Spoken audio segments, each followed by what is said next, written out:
this is, where are we? That's the treble. That's the mid.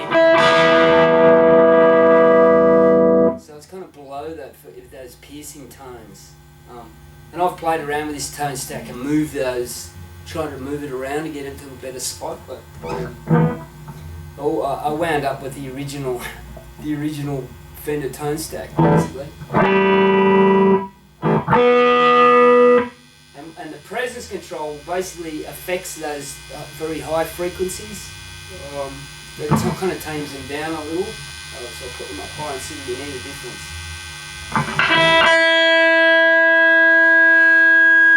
That's with it on. That's with it off. It's only subtle. Here it takes off when you've got it cranked. What that's doing is it's feedback coming in the top and the bottom, ever so slightly. It's only subtle because I'm not using a lot of negative feedback on this, but what it'll do is it'll give you more brightness when you have it cranked to the right like that. You don't hear it so much when you've got it low, or you might hear it on the pedals you're using, but it is doing something in there. Especially on your brighter, when you've actually got it really bright. Sometimes all of that harmonics can get just too crazy, particularly if you're using a fuzz box and everything in it. So if you turn the presence down, behave yourself a little bit more.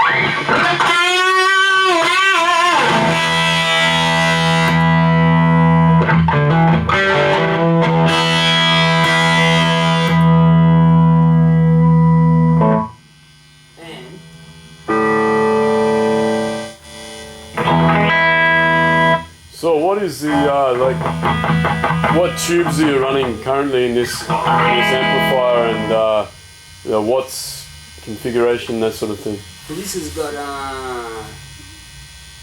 has it got in it? It's got a combination of tubes. It's got electro harmonics in the first section, and it's got a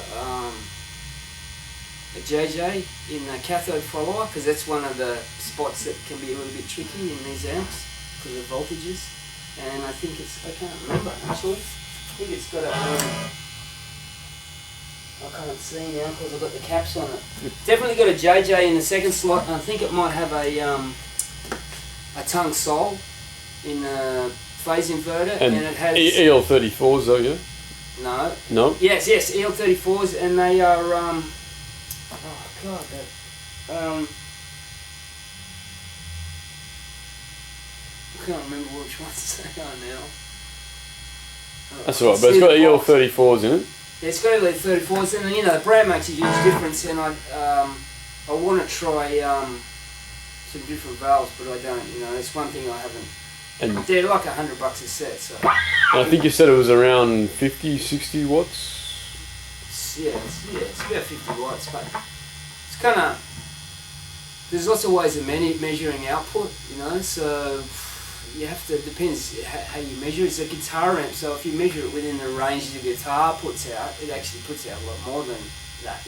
And that's the other thing about valve amps is they're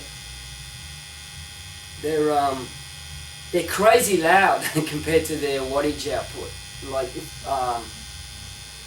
the perceived level that you'll get out of a valve amp of 20 watts is much more than how loud a 20 watt transistor amp will sound. Just the nature of how the amplifiers compress the sound and make it sound louder to our ears. It just sounds a lot louder.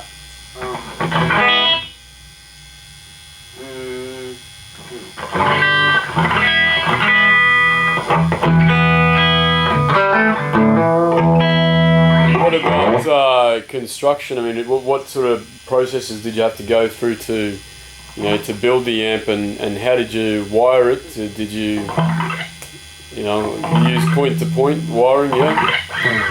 I've gone through the whole.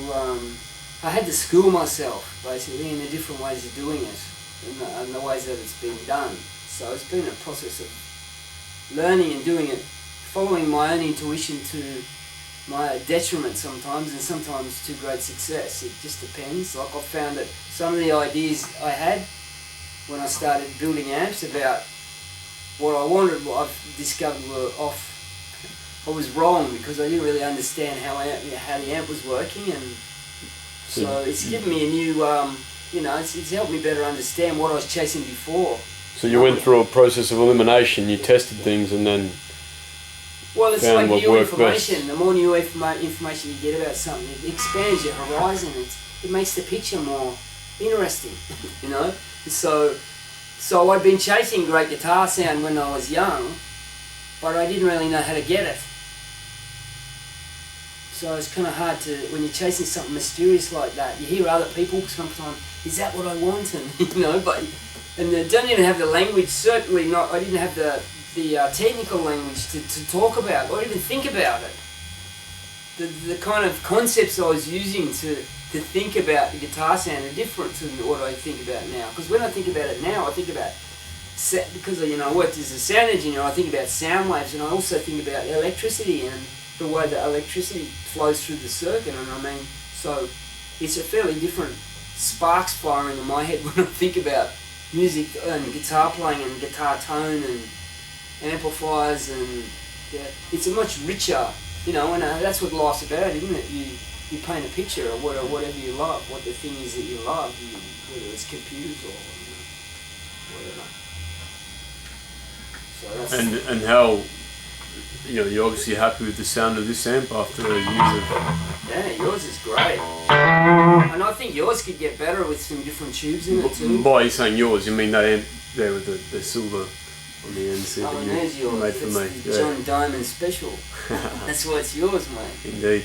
The first of the new cabinet. This one looks different. That one I made just like that. That looks like an early Marshall, really. And it even took me ages to get it. I couldn't work out how to even build the cabinets. It took me ages to.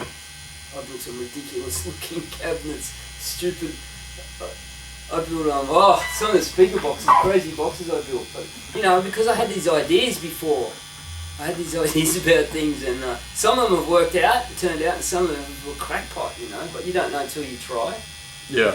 Like I built this little quad box that had 4 8-inch speakers in it, and anyway, it didn't work, but it sounded like it would be great, but it just didn't work out well. If you could get the right speakers, I suppose.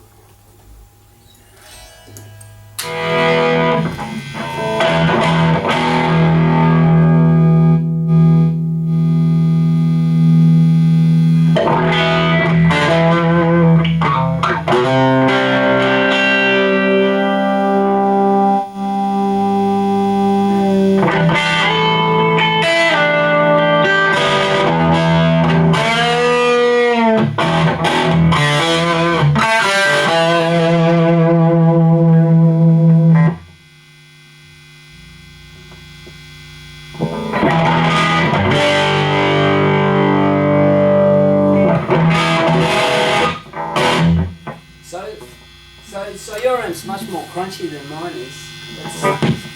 Probably it could be like to do with the output tubes I've got in it, and like I was saying, the valves. The circuit is very similar except for the power transformer that I've got in that one, which actually makes it quite a different amp. It plays and responds differently. The level on it's completely different, and the master volume, it's all quite different, that one to this one. And plus it's not as gainy as this, and I haven't made it, it's not as, this is like a crunch box in itself. That's why when you punch the crunch box into yours, it doesn't do that much, because it already is a crunch box. Oh, it does. Oh, it does. I know it does, but I'm just saying in comparison, like, yeah. compared to that one, which is not as, no one is dramatic, yours, yeah. it's like fucking night and day with the pedal, whereas yours is just like, oh, you're going, oh, did you hear that? It's got a little bit more fucking crunch. It's like, oh yeah. A little bit more.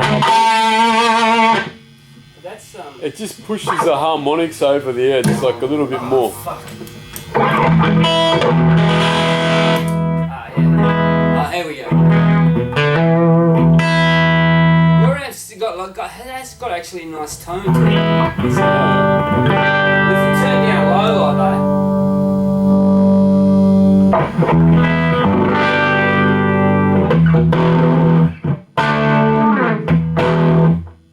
It's got plenty of fucking punch to it, eh?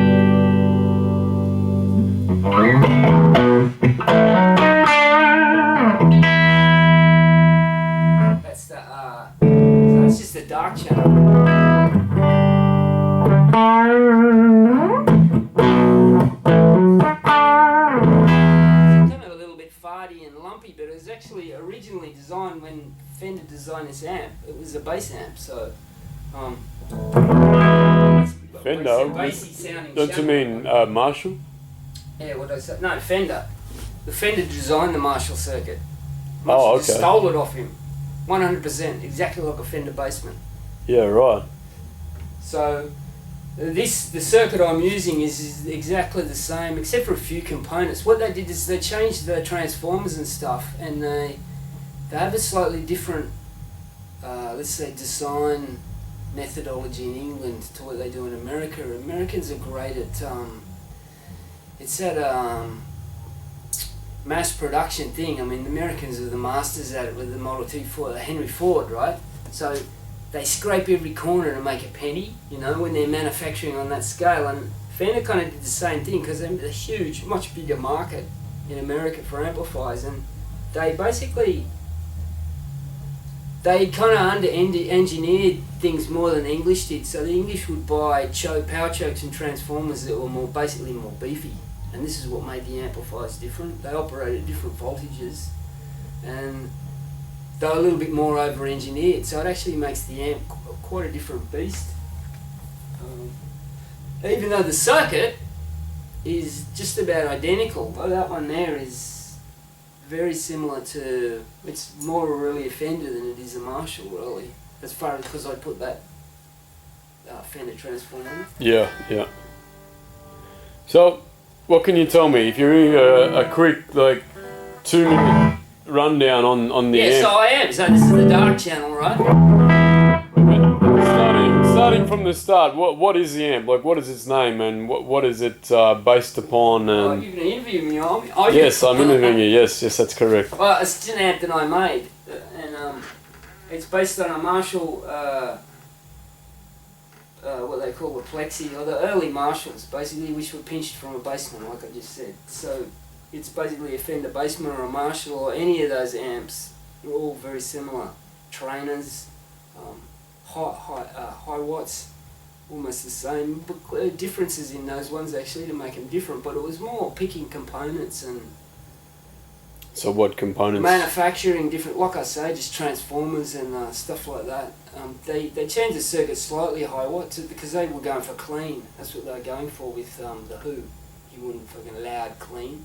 So they made him these incredibly clean, loud, too clean for me high watt. So I like the, that'd be great for someone who likes pedals or something, but because they're just like anyway. So this has got the same topology as a Fender Bassman or any of the Fender. Well, actually, Fender abandoned this topology after very early on in the piece. So after the Bassman, they went on to make lots of different, Princetons and it's like all different kinds of amps. And even the Bassman, they dropped this particular style. Their later Bassmans had different tone controls. They had control over tone controls for each channel. But Marshall like persisted with it? Marshall never changed their... hardly ever. They got into doing stacking the gain at the front end to try and get more distortion in the 80s, which is what all of the amps that came after the... Actually, the JCM 800 was the first amp that they started to do that. In these early Marshall amps, these two input channels run in parallel, basically. So when you wind them both on, they're both feeding into the same part of the circuit. Now, because people wanted more, it started with Randy Rhoads. So Randy Rhoads, the metalhead, right? He had his amp modded, and so did lots of other players. Hendrix modded his amp as well. But what they did was they cascaded these first two channels so they were serial instead of parallel. And what that gives you is just ridiculous, crazy gain, but it actually doesn't sound good. It makes the amp almost unusable except for a tiny little bit of... And so the super crunchy silliness, it's like this distortion pedal from hell, but it's... limited in its range. Well, it changes the amp totally. It can no longer get the kind of sounds that you can get set up the other way, but you can put a switch on those amps. I could do it on my amps to do that, but it's just actually what I discovered was, and in fact when I built all my amps to start with, that's what I did, because I wanted the high gain thing, because from my guitar playing days, that's what I was always chasing. what I learned was that the amps actually sound better when you build them right and you don't have all of those millions of stages, because when you have all of those stages you have to drop level somewhere. And so the circuit gets much more, well, it's just a more complicated squeezing of the sound through all those elements basically.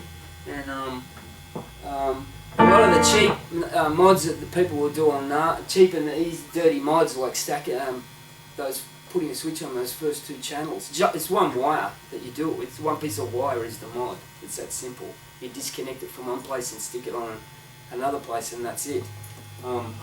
But after playing around with it, I discovered that you can get that same kind of overdrive just with using an overdrive pedal if you really need it. You know, if you need that extra bit of grind or crazy distortion, like with the tone bender or the fuzz face or any of those kind of pedals that really just mess up the sound, you can do it like that without kind of wrecking the amp by putting the one wire mod in. So you can still get all these nice, you get all these nice clean tones.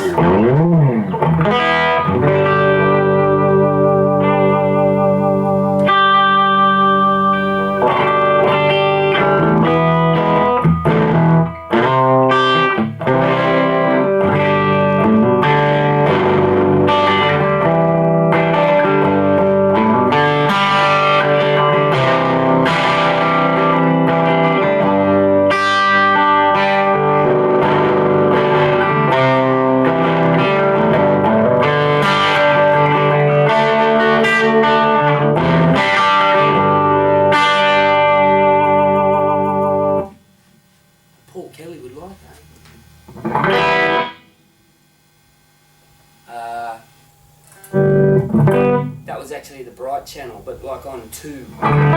This is the dark channel. Basic kind of one. The good thing about this channel is that I normally just nudge a little bit of it in sometimes when I've got a sound on this brighter channel, but it doesn't quite have enough. This actually brings in a little bit more.